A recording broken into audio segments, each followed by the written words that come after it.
Okay, BugeyeBob back here. Did a lot this week.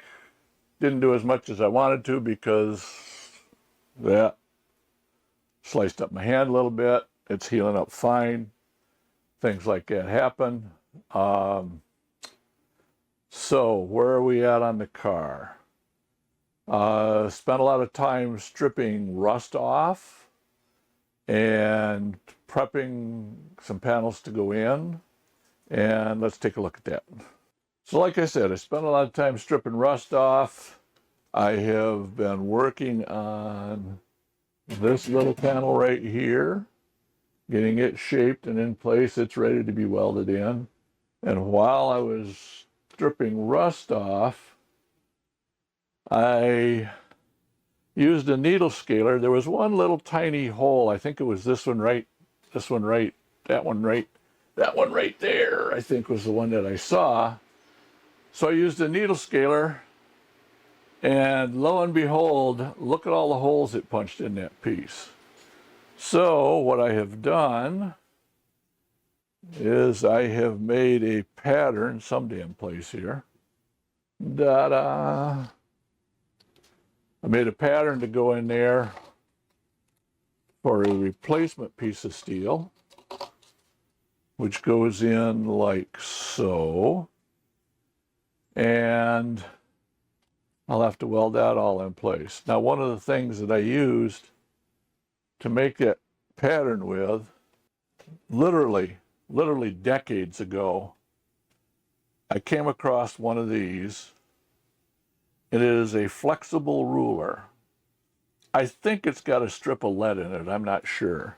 But what it allows you to do is it allows you to get a shape up around like that, and you can figure out how long something is. It also allows you to catch the curve of the shape at the same time. So for instance, if you want to get the shape of the curve of this portion of the car, please like, share, comment, and subscribe. You can now make a one-time or recurring donation to help save Lazarus through PayPal. For less than the price of a cup of coffee each month, you can support this project as a member on Patreon. See the links in the description below.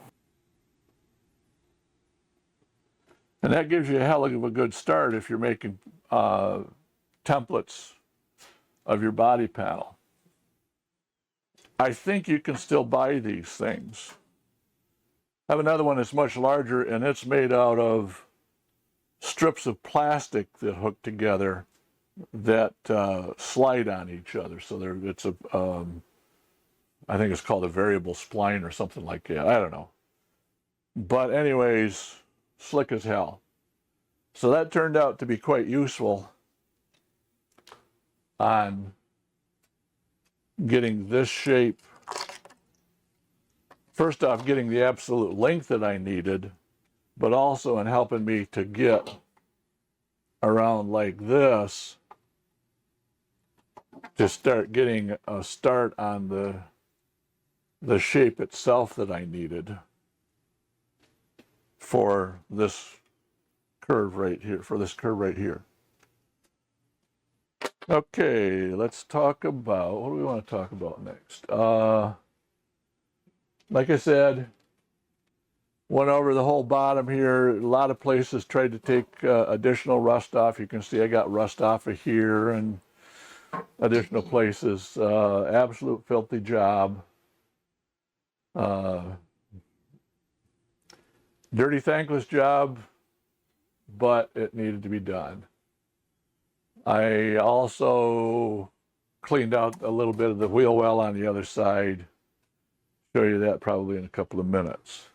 Come back here, you will see lots and lots of this copper colored primer. That is weld through primer. I'm at the point now where I'm ready to weld in the back bulkhead right here. All right, let's talk about this rear bulkhead.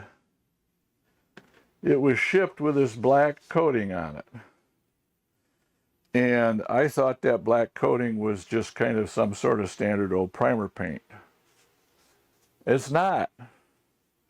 I don't know what the hell that stuff is, but it's more like they sprayed it down with India ink.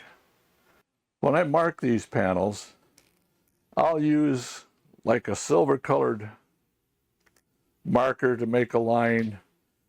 So here where I had to get things ready to spot weld in and things like that, I would draw a silver line, got my holes drilled, got everything mounted in there, and came back and said, well, you know, I don't want to have that silver line on there, so I'll just wipe that silver line off. And holy shit, look what they just did. Now this is 91% isopropyl alcohol. I have never seen a paint that 91% isopropyl alcohol attacked. Have now.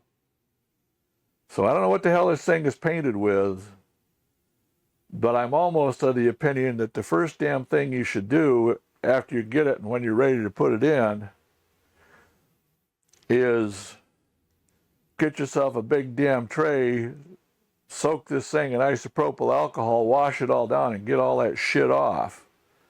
Because I don't know if that is any sort of rust inhibitant. It's not.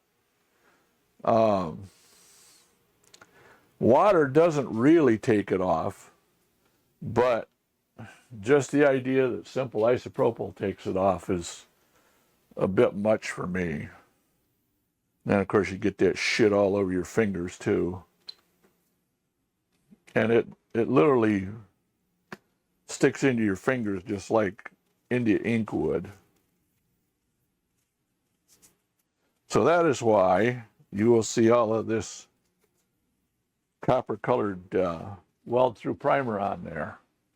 So the other thing I got done is I got these boxes that the lever shocks mount onto. I took those off, cleaned all the rust off, surface rust and everything that I could. Then I soaked them in evaporust to kill the rest of the rust that was on there. Not sponsored, just works. And then I painted them with Rust-Oleum black paint. And that Rust-Oleum black paint is the slowest drying paint that I've ever seen out of Rust-Oleum. Hopefully it's going to give it some good protection. So again, those mount in, I believe it's like that on each side. That looks about right. And like I said, the lever shocks mount into those. Anything else to cover? No, I think the next thing is going to be having to get in here with the oxyacetylene torch. The reason I took these off, by the way, the reason I took these plates off, these mounting plates off, the reason I took them off is because with them off, I can get in and fix these spring boxes up the way they're supposed to be fixed much easier. So that's why I took them off. And so I've got to hammer those down, flatten them out, put the bottom plates back on, curve the lip back over again, clean that all up, do some touch-up welding in here. I've got to cut the repair piece that goes in here, weld that all in. I've got to weld in. This piece right here needs to be welded in. Get that welded into place and cleaned up. The damaged area down here has got to be welded in. This piece right here, I think you can just barely see that when I was cutting out the old piece of this that was rusted out, I had to nick into this piece here, so I've got to weld that up. But I'm going to weld this piece in first, and then I'll weld that other piece up from the other side. And that should be fine. My floor looks like I killed a chicken in it because I cut myself. Don't do stupid stuff, folks. Stupid stuff is in trying to start a leaf blower in your garage right next to the car that's got sharp pointy things sticking out all over the place. So as you can see, I started cleaning this all off in here. Still got some up and underneath of here to get cleaned off. Got a lot of this down in here cleaned off, de-rusted. This side here, the other side rusted out real bad right in here. This side looks thin because when I hit it with the needle scaler, when I hit this side with a needle scaler, it dented it in a lot, but it didn't poke through it. So I think what I'm going to do is I am going to weld in a plate on this side also, just to make sure it's good and solid in there. You can see back this way, this has all got to come out anyways, you know, from about the last, I don't know, 18 inches of this floor's got to be replaced. Where else are we at? This side, I need to take care of this piece right here, flatten this all down, redo that lip in the right position. And I think then I'm ready to carry on from there. It's real hard to get in here trying to do with anything to try to strip this dirt and or rust and stuff off. I hate the thought of using a sandblaster because it's still hot as hell outside. Well, not as bad as it was. I mean, we're hitting 90 degrees now, but the humidity is not 100%, so it's not quite as bad. But well, the other option is to try to treat it with some, either a rust encapsulator spray or a rust converter liquid. I might go with a rust converter liquid. Try that instead. This spot right here I've got to try to clean up. Okay, so I still have the two doors down there to do also. I don't know what I'm going to get done this next week. I think I'm going to try to get in the rear bulkhead and get these pieces and everything shaped up. Maybe get the kick panels and the footwells taken care of. Just the rear bulkhead itself is kind of major because there's a lot of plug welding that's got to be done on that, plug welding and spot welding. So, yeah, that's it for now. All right. Please like, share, subscribe, comment. If you like what I'm doing, let me know. If you have any questions about what I'm doing, I'd really love to have some questions. That kind of gives me an idea of what you're interested in. So if you know what that stuff is that they sprayed that panel down with, let me know. And of course, that lets other people know too. Particularly if you know whether or not that has to be all cleaned off before you prime and paint the panels, because that's a major thing. I've still got the sills, inner and outer sills to go in. It seems like the major structural pieces are painted with black paint. Real honest to God epoxy paint, I'm suspecting, I'm not sure. But some of these other panels, I'm almost thinking that these sills are painted in that same black whatever it is. And I want to know before I put them in them, do I need to really strip them all the way down to bare metal and reprime them all the way through? Or is that some sort of protective coating that's actually somewhat rust resistant? My eventual plan, of course, is once I get these sills replaced and in place, I am going to go through and spray sill wax in them or some other anti-rust treatment inside.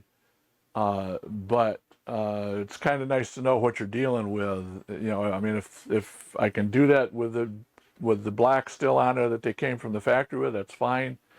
If I have to strip it all off, I really need to know that. So, okay, folks. Thank you very much for watching. BugeyeBob, over and out. Well, folks, that's it for this episode of BugeyeBob. I really appreciate you watching and hope that, like me, you've learned a few things to do, or maybe not to do, in this episode. Please like and comment on this video as it encourages YouTube to share it with others and helps grow the channel. Make sure you subscribe and click the bell to get notified when new videos are released. If you'd like to support this channel and save Lazarus from the recycle furnace, you can now make a one-time or recurring donation through PayPal. You can also support this restoration project by becoming a member at patreon.com/BugeyeBob. Patreon members get early access to the videos and in the future will enjoy question and answer sessions and live streams. As this channel grows, future Patreon member benefits will include bonus or extended videos, member names in the credits, and the ability to suggest topics for future videos. You can follow this BugeyeBob restoration on YouTube and Facebook. You'll find the links in the description below for PayPal, Patreon, YouTube, and Facebook. Once again, thank you for liking, commenting, subscribing, and supporting this channel.